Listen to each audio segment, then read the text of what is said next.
هلمند کې د یوې رامنځته شوې اورلګیدنې مخه ونیول شوه. د دې ولایت د امنیه قمندانۍ د اطفایي مدیریت له لوري لښکرګاه ښار لومړی حوزې په یو مارکیټ کې د ګاز د ډبې له امله رامنځته شوې اورلګیدنه پر وخت مهار شوې ده. د مسؤلینو په وینا چې د اورلګیدنې له امله چاته ځاني زیان نه دی اوښتی.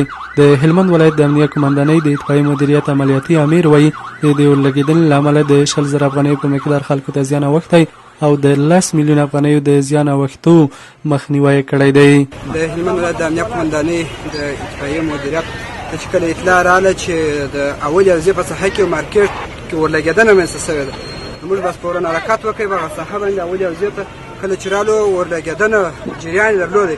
انشاءالله الرحمن د اورلګیدنې تر کنټرول لاندې شوله او بل موږ د ښاریان څخه دا غوښتنه ده موږ به تر دې ډېر چټک را رسېدلي وای که چېرې د ښاریان موږ ته لاره را ایله کړي. موږ رنګ ایله کړی د اطفایې ده، دوی خپل وسایل زموږ د اطفایې او مخ ته ور واچوي. موږ د ښاریان څخه دا غوښتنه ده چې دوی داسې په یو پیښه کې موږ ته لاره را ایله کړي.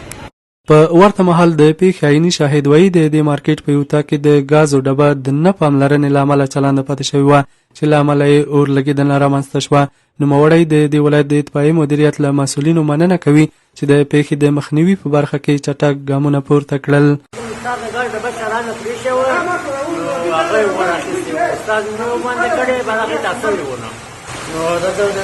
کندهار راغلي مسافر چې د شپې ورځې زده کولې په دا وخت کې ډېرو کې ډېر سامان شي کې اشین شریف هم شي پروت و پورا شریف هم شي پروت و دې دنیا ته ګاډه دیم شي پرته وي بیا بس پر وخت را خپل خاطر چې نصیب کې پر وخت راورسېدل دا راځي نه دي.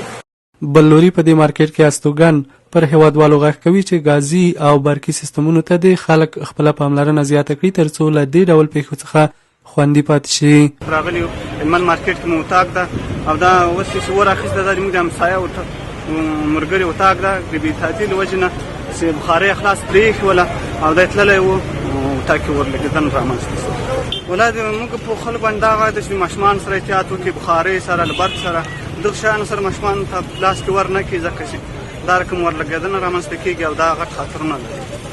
دا په داسې حال کې ده چې تر دې وړاندې هم د هلمند ولایت د اطفایي مدیریت د مسؤلینو له لوري د رامنځته شویو اورلګیدنو مخنیوی په ډېر چټک ډول شوی دی.